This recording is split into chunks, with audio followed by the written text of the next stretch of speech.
In this video, we're going to talk about international trade. Now, international trade is a huge topic. I teach an upper-level international trade class every other semester, and even in that class, devoting an entire class to the topic, there are lots and lots of things I don't have a chance to cover. So we're just going to kind of scratch the surface of what there is to know about international trade in this video. But this will give you a good idea of kind of how basic trade models work. We'll use it to think about some trade policies. We'll think about the effect of a tariff, and we'll think about the effect of a quota. There are other trade policies. So let's start by just kind of thinking back to, if you've watched my videos or if you're in an economics class, you probably already know that one of the basic principles of economics is that trade can make everyone better off. That doesn't say that trade always makes everyone better off. What we're going to see is that there's always going to be some people who gain and some people who lose. But if we're taking an overall view of the economy and we're thinking about the economy as a whole, what we see is that the economic pie gets bigger. So trade makes people better off, and we call that gains from trade. I've got a video called Gains from Trade. If you're not sure about that, watch that video. And there we just talk about two people or two countries trading with each other. We don't talk about any kind of trade restrictions or anything like that. So let's think about a situation where we've got a market and there's no trade taking place. And we've got a special name for that. We call that autarky. Let's just say, I'll write it down here. Autarky. Autarky is the situation where no trade is taking place, a country that's not trading with other countries. So let's think about a market. We've got our demand curve that represents the buyers in this particular market. Let's say this is the market for, say, clothing. We'll say the domestic market for clothing, our country's market for clothing. We know that our price is going to get driven to P star. Our quantity in the market is going to get driven to Q star. Right up here is going to be consumer surplus. Right down here is going to be producer surplus. So that's what a market looks like. You've seen that before. Now let's suppose that textiles or clothing is available on the world market as well. Now at this point we're not trading with the rest of the world. A lot of times the standard in an international economics class is to call the market that you're thinking about home and the other markets foreign. So I may say home. I'll try not to use that terminology because the book that I'm basing these discussions on doesn't use that terminology. But if you hear me say home, then I'm just talking about the domestic market. So let's suppose that clothing is available on the world market. Well, that means there's going to be a price of textiles, of clothing on the world market. And that price out there could be higher than the price here in our country, or it could be lower than the price here in our country.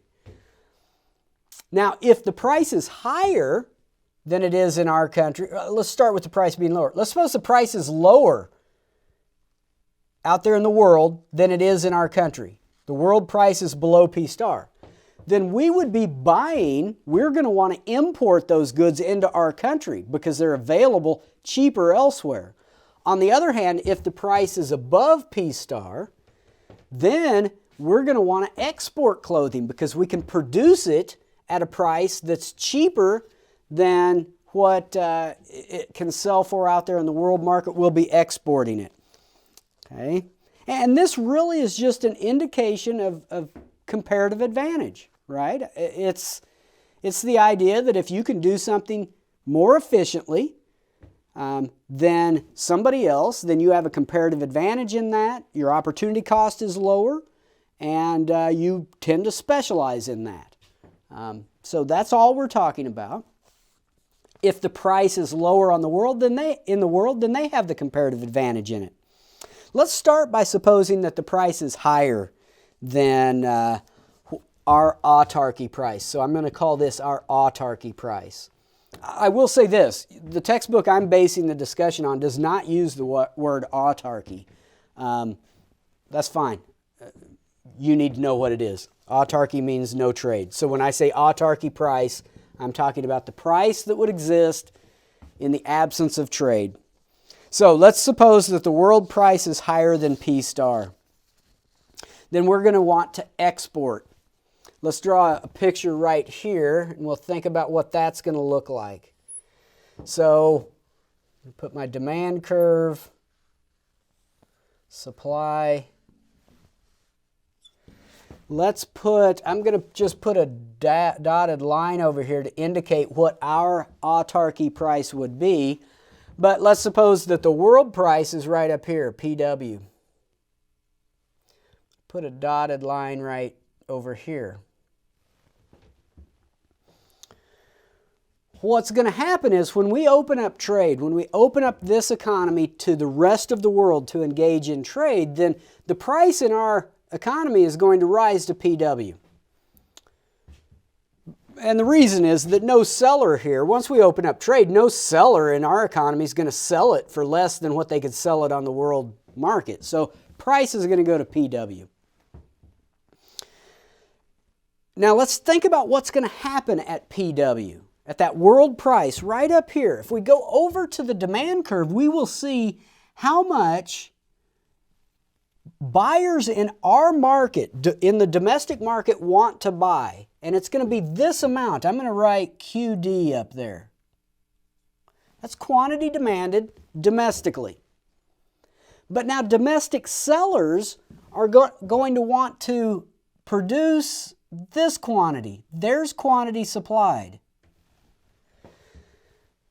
Now that would, if we didn't have trade, if this was just a market autarky, then if the price was PW, what would happen is there's a surplus, and that surplus would create downward pressure on price, and price would fall until we get to right there.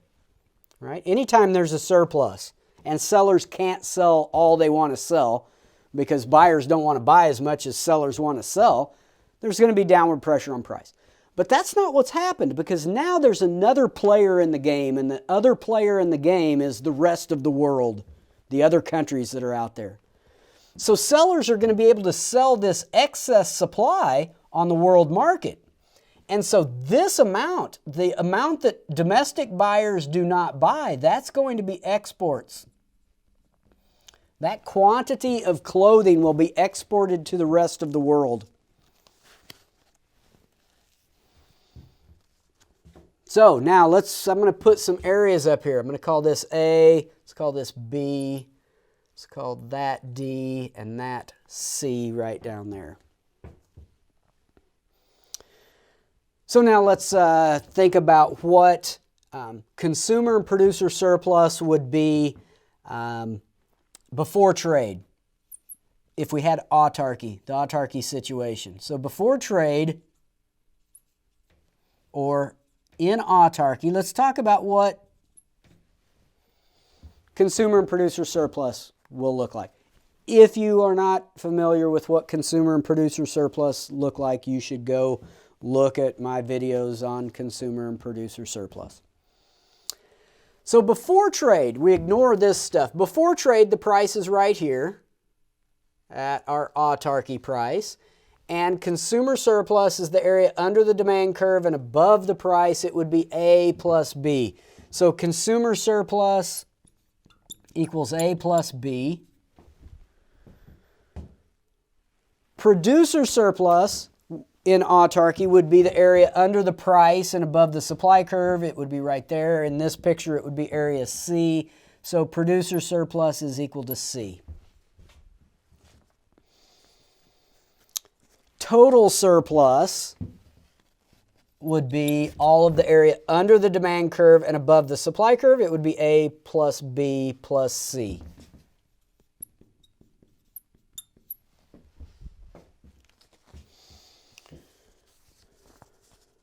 Now let's think about with trade.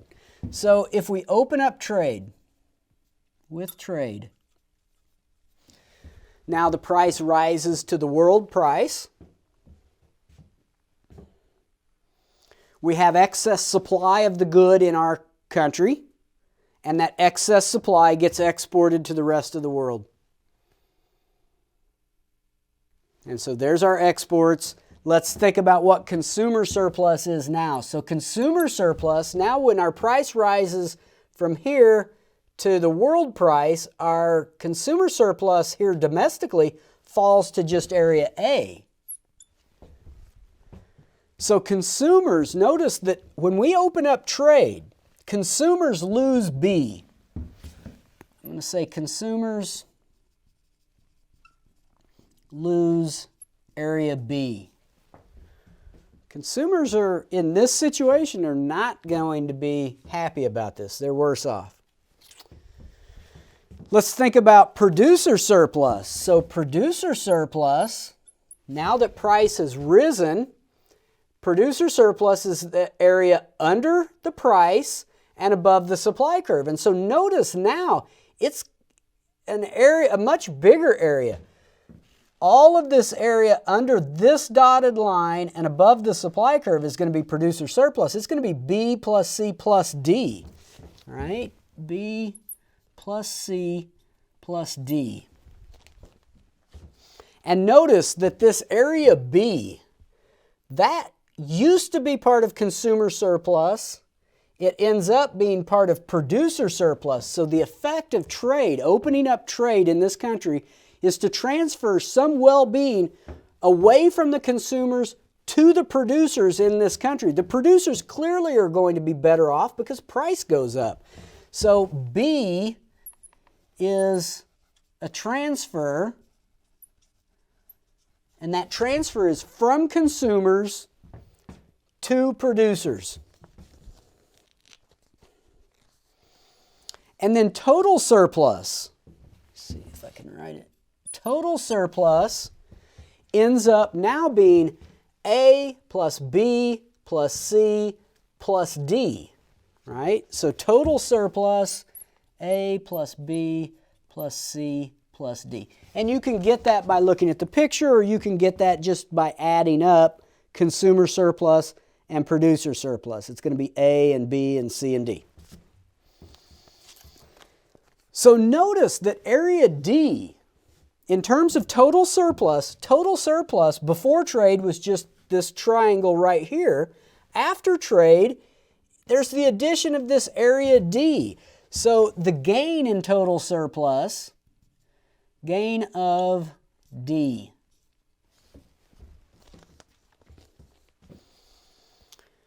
So what we get is a situation where producers, when we open up trade and the world price is higher than our autarky price, then we're going to be an exporter. And the impact of that is that it's going to help sellers. Producers will be made better off. Consumers in this country will be made worse off. Clothing prices are going to rise. But in terms of the well-being of the economy, the well-being of everybody, total surplus goes up. Gains from trade, right? Let's think about what would happen if the world price is lower than our autarky price. So let's draw another picture here.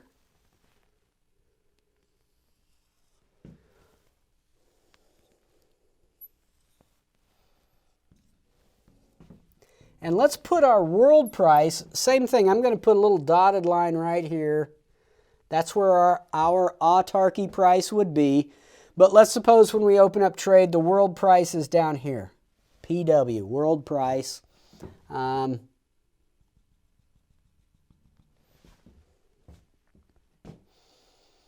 So let's think about what's going to happen when we open up trade and the price falls to down here.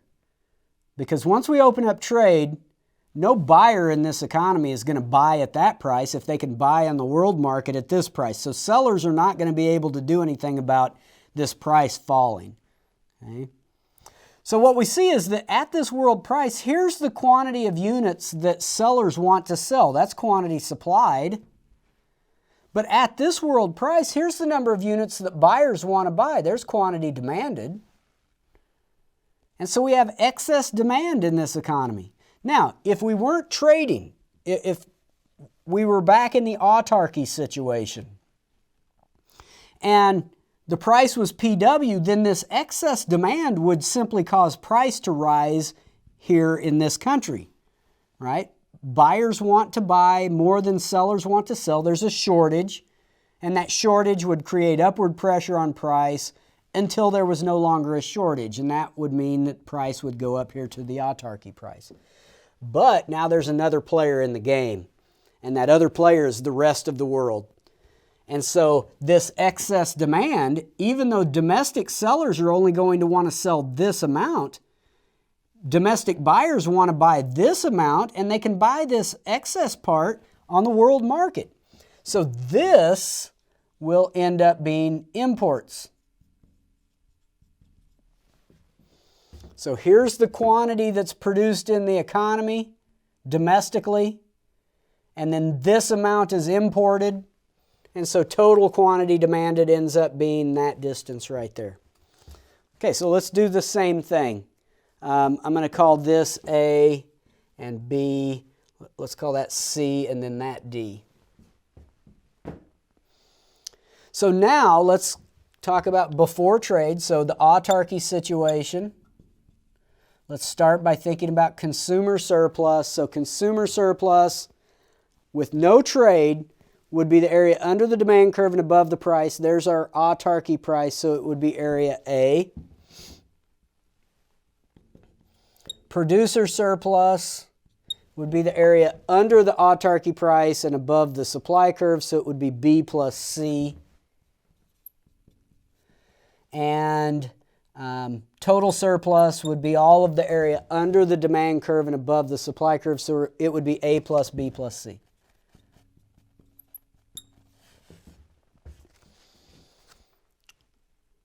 Once we open up trade, now we get excess demand for the good, clothing, textiles, this excess demand, and that excess demand is the amount that gets imported into the economy. So with trade,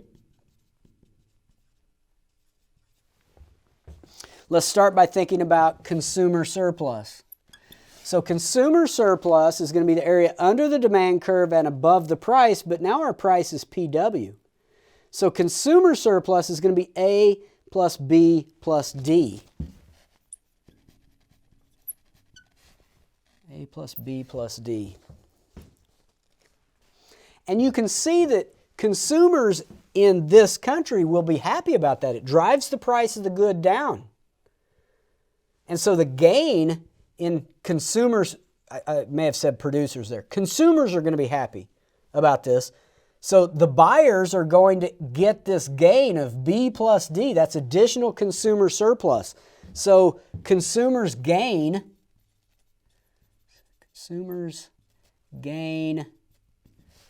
B plus D. So in this situation, the consumers are going to like this. Trade will benefit the consumers. Producers are not going to like this. So producer surplus, when the price falls down here to PW, producer surplus is the area under the price and above the supply curve, so it falls to area C. So producers lose B.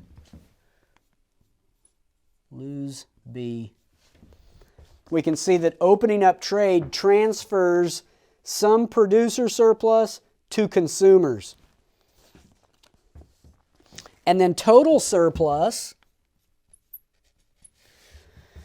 is going to be the sum of consumer surplus plus producer surplus. It's going to be A plus B plus C plus D.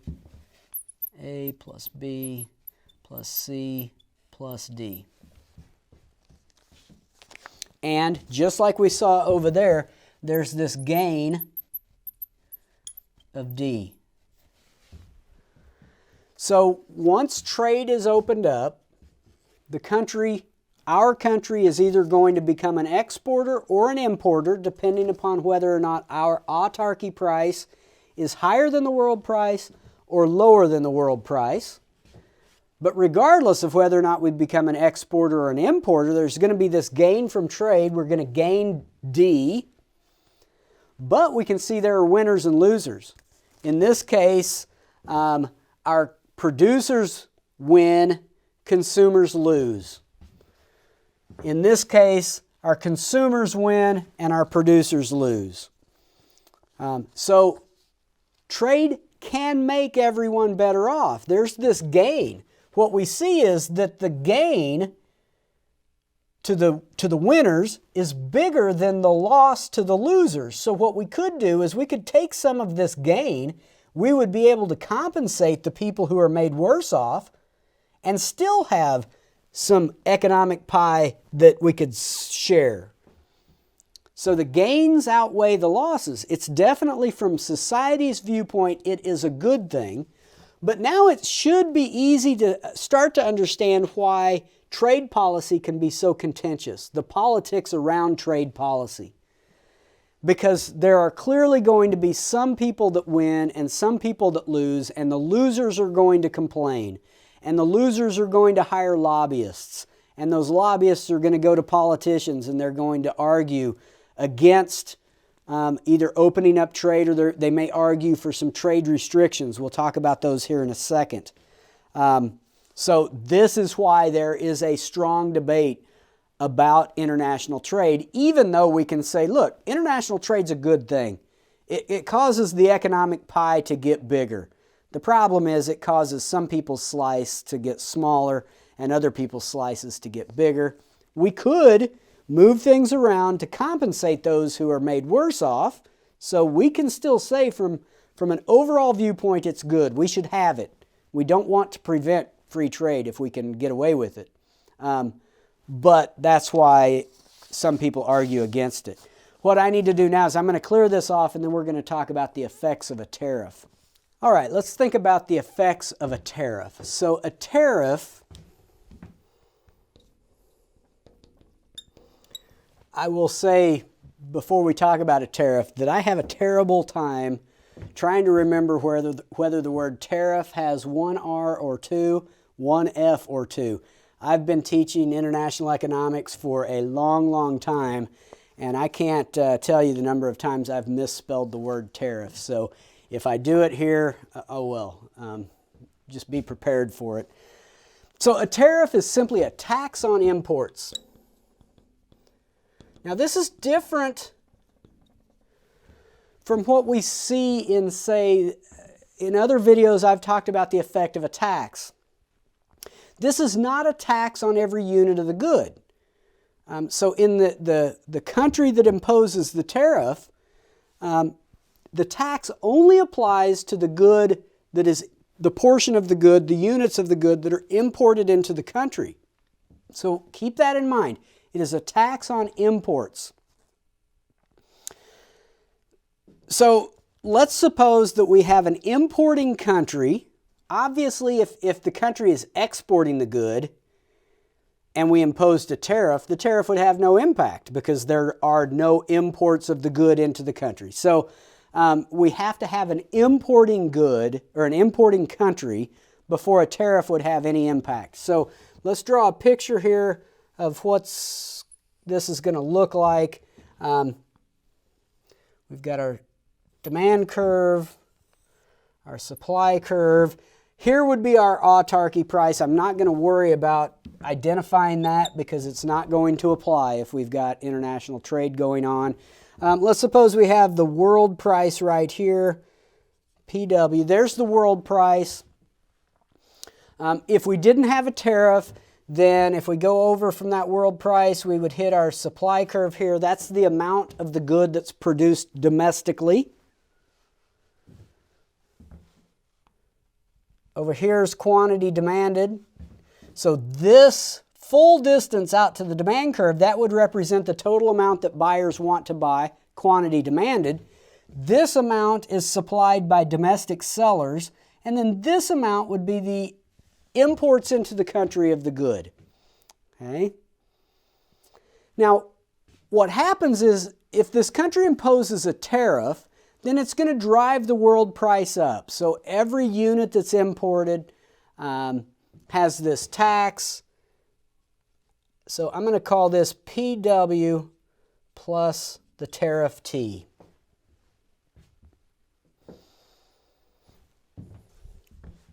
So now let's think about what happens in terms of producers. So producers are going to like this. It drives the price up. It makes units of the good more expensive. And so quantity supplied goes up. Domestic sellers are going to produce and sell more. It makes quantity demanded go down. So we can go out here. Now here's quantity demanded.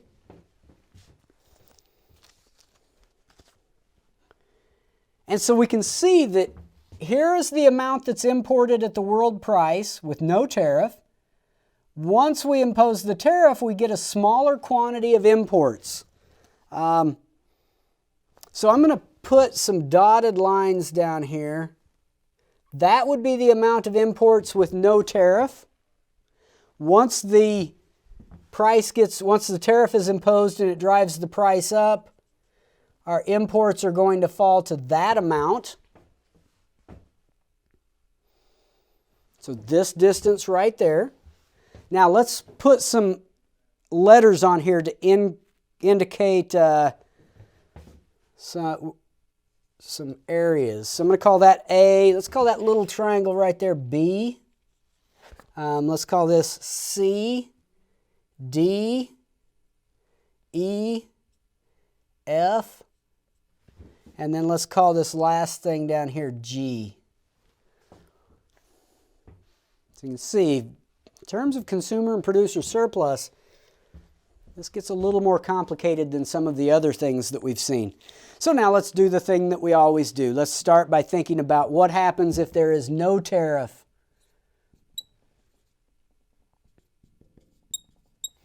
And let's start with consumer surplus. So consumer surplus with no tariff. If there's no tariff, here's the world price. Consumer surplus is the area under the demand curve, and above that price it's going to be A and B and C and D and E and F. A plus B plus C plus D plus E plus F. It's just this big triangle under the demand curve and above the world price. Producer surplus would be just area G. It's the area under the world price and above the supply curve, so producer surplus is G. Total surplus is going to be producer surplus and consumer surplus added up. So it's going to be A, B, C, D, E, F, and G. A plus B plus. There's total surplus. Now let's impose the tariff. So with the tariff,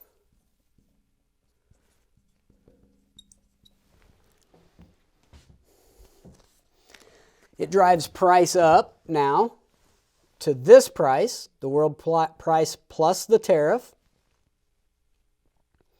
And so consumer surplus is going to be A and B now. Consumer surplus equals A plus B. So notice that this tariff is going to hurt consumers. Consumers are going to lose C, D, E, and F. So consumers lose C plus D plus E plus F. Producers are going to like this, right? It drives the price up domestically. Sellers like high prices, so they're going to end up now getting producer surplus of C and G, right? So producer surplus equals C plus, let's say, G plus C. Started out at G, now there's this addition of C. You can see that consumers lost C, producers gained it. So this tariff transfers economic well-being from consumers to producers. So you can start to hopefully now understand why a lot of domestic producers will argue for trade restrictions for a tariff, because that tariff increases their economic well-being at the expense of consumers. Now, they're not doing it because it's at the expense of consumers, but that's what ends up happening. So producers gain C. Gain C. And then total surplus. Let's talk about what total surplus looks like. So total surplus, let me identify what it is and then we'll talk about what's going on. So total surplus is going to be A, B, C, E, and G, right? So it's going to be A plus B plus C plus E plus G.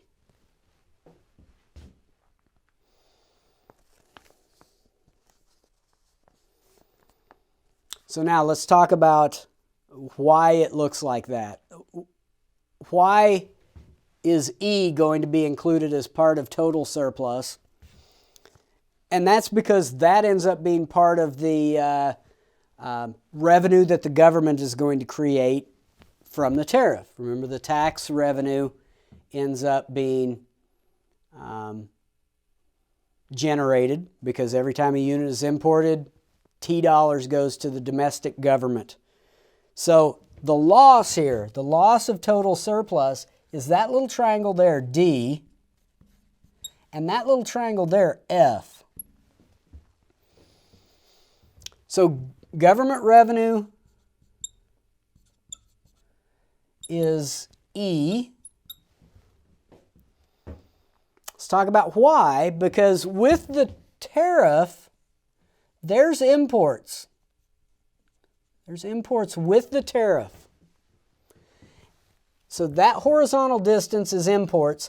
This vertical distance right here is the amount of the tariff. That's T. So if we take that vertical distance right there, multiply it by that horizontal distance right there, we get the tariff revenue, which is area E. So I'm going to say it's also equal to T times the quantity of imports. I'm just going to write quantity and then you put as a subscript imports. That Q, that quantity right there would be that distance. Now let's talk about D and F. D and F are deadweight loss. Deadweight loss equals D plus F. That's the loss right there. Let's talk about what each one of these represents. So D. D is going to be what we would call a production distortion. Production distortion. Here's what the tariff does. The tariff raises price in the country, and when price goes up, quantity supplied increases. It creates an incentive for sellers in this country to increase the amount that they sell.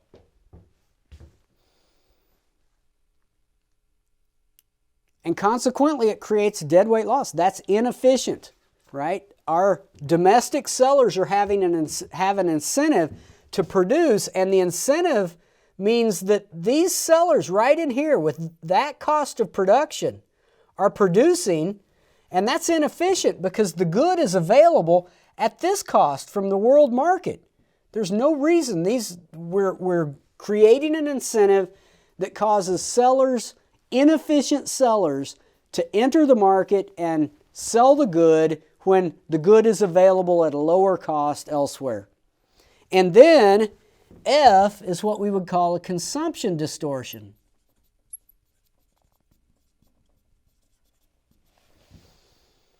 So what happens is the tariff raises price domestically, and these buyers that are represented along that portion of the supply curve end up leaving the market. They choose not to buy the good.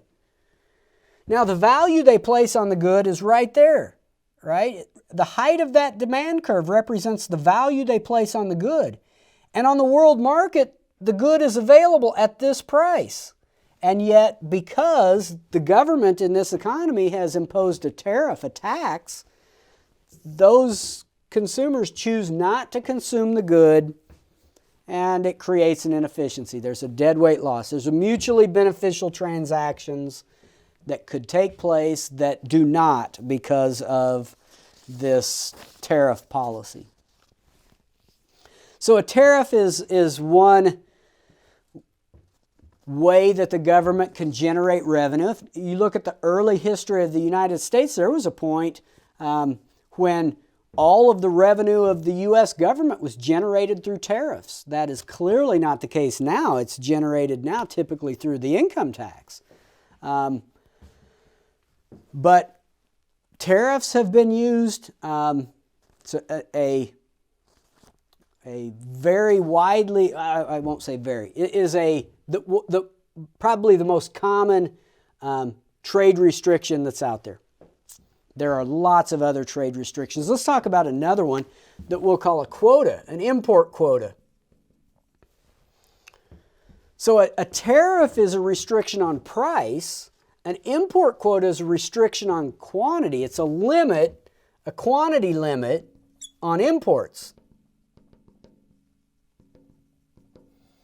It's a policy that says, okay, no more than this many units can be imported into the country. A tariff adds a charge per unit on imports, but it doesn't in any way place a cap on the number of units that can come in. It certainly reduces the quantity that come in, but that's how people respond to incentives. This is a quantity limit. And so the way this is typically enforced is that the government issues licenses to import. You can't import the good unless you have a license, and then they restrict those licenses to the quantity that they want imported. So now let's talk about when the quota would be binding and when it wouldn't be. Let's draw a quick picture here. So we've got our demand curve, supply curve. Let's put our world price up here. There's world price. Now what that tells us is, at that world price, there would be the number of units produced in the country. There's quantity demanded, and this would be imports. But now let's suppose that the government places a quota. Well, first off, let's suppose the government places a quota on the good, on imports, that is bigger than this amount right here. So let's suppose that amount there is 1,000 units, and then the government says, okay, now we're going to issue licenses and no more than 5,000 units can be imported. Well, then it would have absolutely no impact, right? Because it's a non-binding quota. So for the quota to be binding, that limit has to be set at an amount that is less than this amount right here. So let's suppose it is less.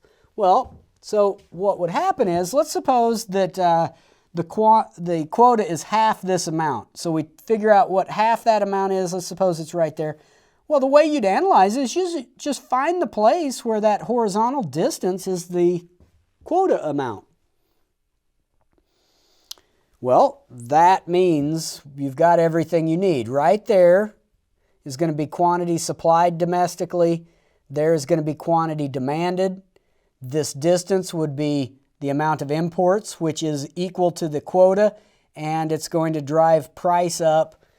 Just like a tariff, it's going to drive price up in our country that imposes the quota. So the price of the good would end up being right here, not because a charge has been imposed, but because we've restricted quantity to a certain amount. Restrict quantity, it's going to drive price up.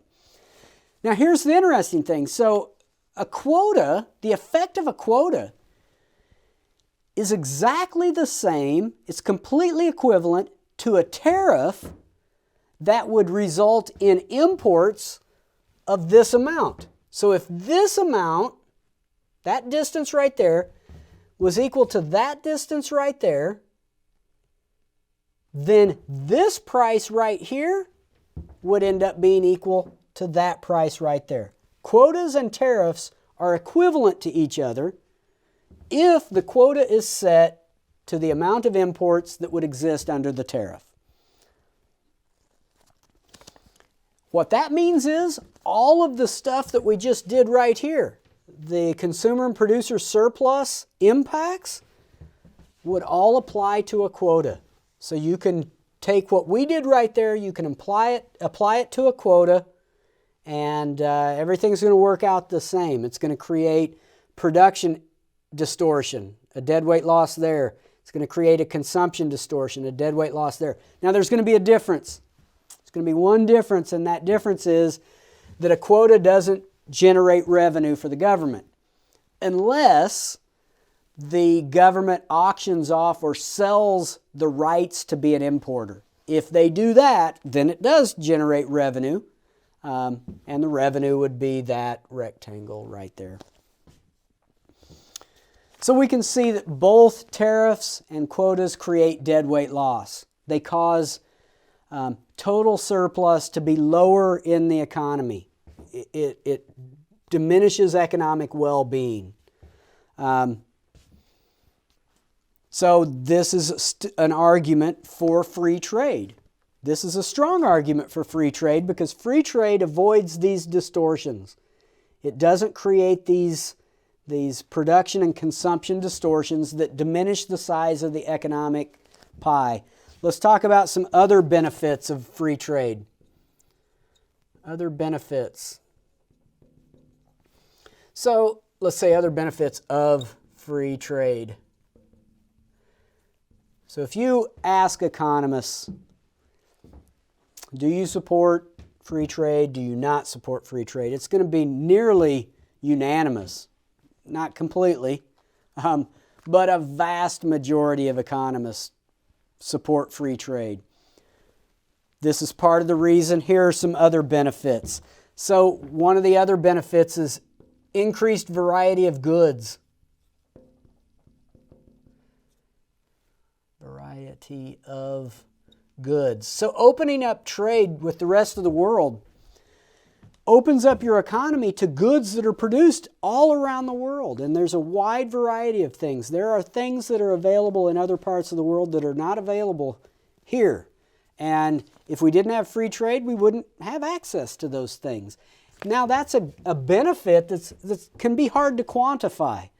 There is a field of economics that actually I studied this field. I've done research in this field. It was one of my areas when I got my PhD, and that was non-market valuation. So these are things that can be hard to quantify, but trust me, we can quantify them. So what's it worth to have that access to that increased variety of goods? I mean, think about it. You can go just about any decent-sized town, or certainly any city in the U.S., and you can get food from all over the world. You can buy goods that have come from every place, and that's a result of free trade. That wouldn't happen with free trade. And having the option to buy this increased variety of goods makes us all better off. If we didn't have access to those things, you would be worse off. And let me say this, you are better off even if you don't consume all of those other goods. Having the option to consume them makes you better off. So that increased variety of goods, that is another benefit of free trade. Let's say also lower cost of production. Lower costs of production through what we're going to call economies of scale.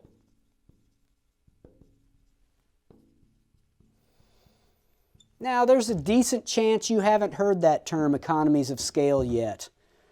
If you're in a principles of micro class, you may not yet have done the costs of production chapter.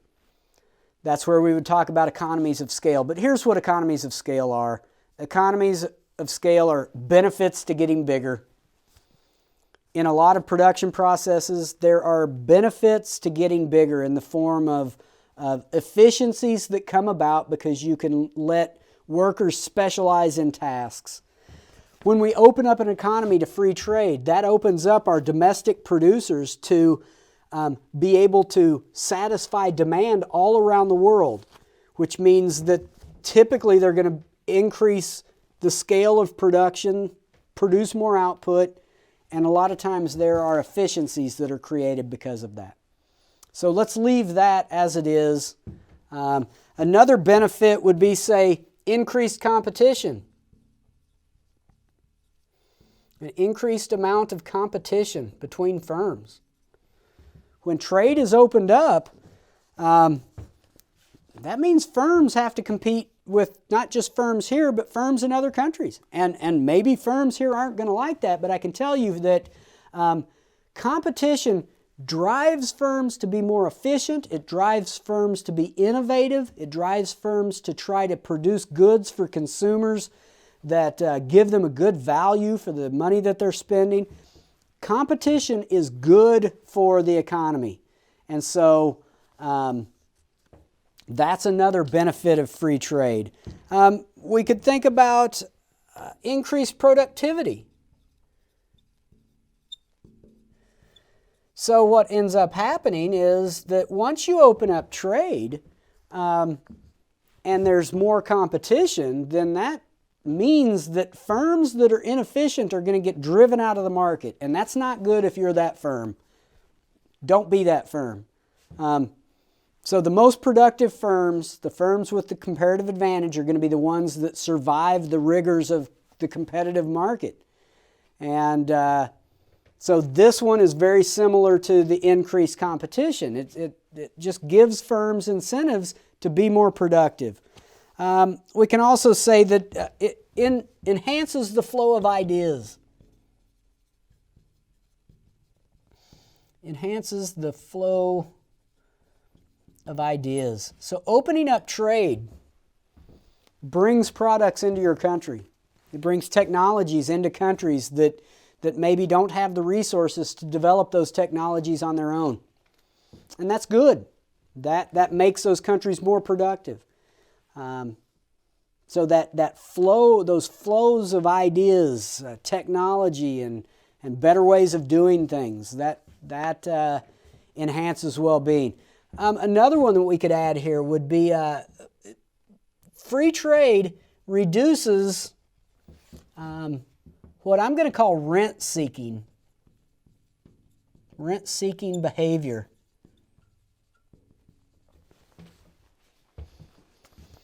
It reduces rent-seeking behavior from firms.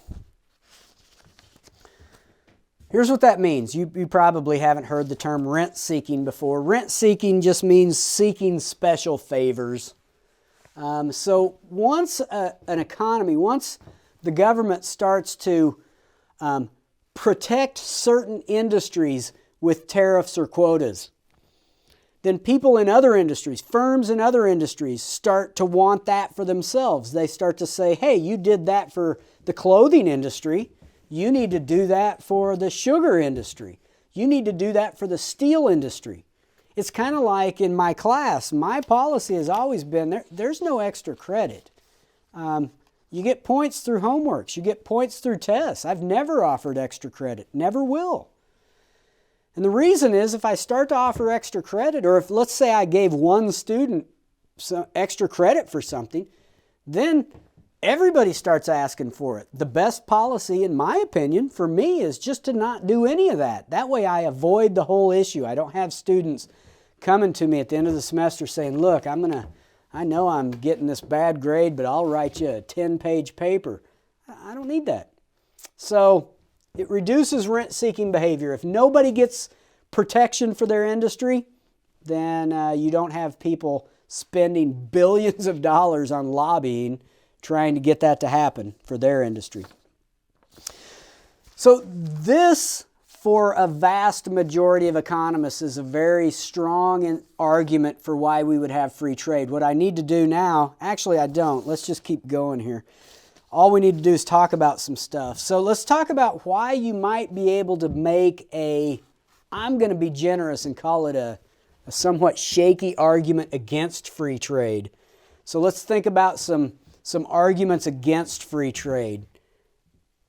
I will be perfectly honest and tell you that most of these arguments I do not find very persuasive. A couple of them, one of them in particular, maybe. So let's talk about the fact that we do have restrictions in trade. Actually, I would say that over the last probably 10 years, at least in the U.S., we've moved towards having more tariffs, more trade restrictions than we had in prior decades. So let's think about some of the arguments that people make against free trade. One of them would be, say, the jobs argument.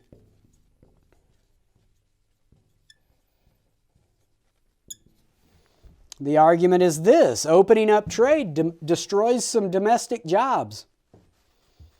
If you open up free trade, probably domestically some jobs are going to vanish.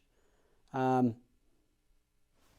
it drives price down, if we're going to be, let's say we're an importing nation, we saw that for an importing nation that hurts producers. They decrease quantity that they supply, and when they decrease quantity supplied, they need less labor. Some jobs are going to vanish. Most economists would point out, well, okay, yeah, some jobs are going to vanish, but jobs are going to open up in other parts of the economy. When we open up trade, the rest of the world buys stuff from us. So even though some jobs in some sectors are going to go down, there are going to be other jobs in other sectors. So if what we care about is overall well-being, then we're not that concerned about some jobs vanishing while other jobs open up. Now, if you lose your job, you don't like that. That's not a pleasant situation. So I'm not saying we don't care. Too bad, you lost your job. There needs to be some concern for that, and maybe we have some training and unemployment benefits. But this is very similar, if you've had principles of macro class, this is very similar to, say, frictional unemployment. Things change. The economy changes. We don't want to necessarily prevent that. That's a sign of a healthy economy. So I don't find that to be a persuasive argument at all. Yeah, some jobs are going to vanish, but other jobs are going to open up. We could also make, say, a national security argument. National security. So let's suppose that we have free trade and the steel industry starts to vanish out of the economy. We start to import more and more steel from other countries that have a comparative advantage in that. And so our steel manufacturing industry just declines until it's practically gone. Then you might be able to make an argument. Look, let's suppose we need to go to war. If we need to go to war, then we need to have a reliable source of steel so that we can make tanks and planes and all the stuff that we need. And so there might be a national security argument. I guess I would say this is the argument that I find to be somewhat persuasive. Yeah, there are probably some industries that, for national security reasons, we need to make sure that we have at least some magnitude of a healthy sector in that. I would also argue that we have to be really careful about this because a lot of times the national security argument is made by the industry itself rather than somebody who knows a lot about national security. So if a national security person is making the argument, I might find that persuasive. If it's the clothing industry that says, look, if there's going to be a time when we just are going to have to, we're not going to have access to international clothing markets and we need to protect our clothing market, I'm probably going to say, nah, that just sounds like you want special favor. So I find this one somewhat persuasive, but you have to pay attention to who's making the argument. Is it the clothing industry or is it somebody who actually knows something about national security? There's also an argument that is called the infant industry argument. Infant industry. So the argument is this. Let's suppose we have a new industry. The argument is, okay, we need to we need to kind of protect this industry while it's young, let it kind of grow up and get its feet under it, and then once it gets kind of established, then we can let it compete against the world. But while it's young, we need to protect it. I don't find that persuasive at all. If an industry can't develop and compete on the world market when it's young, why would we expect it to be able to compete later on? It's a way of trying to get special favors. So I would say most economists are pretty skeptical of that argument as well. We could think about another one called unfair competition.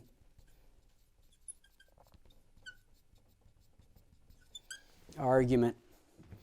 So the argument there is firms will often argue that they shouldn't have to compete against firms in other countries that are getting special favors. So maybe in some other country, the firms are getting a subsidy from their government. And so firms in our country would go to our government and say, look, you need to either subsidize us or have a quota or a tariff so that you can protect us, because we shouldn't have to compete against, it's unfair that we have to compete against those other firms that are getting special arguments or special treatment. I would say, I don't know, I don't find that to be persuasive. The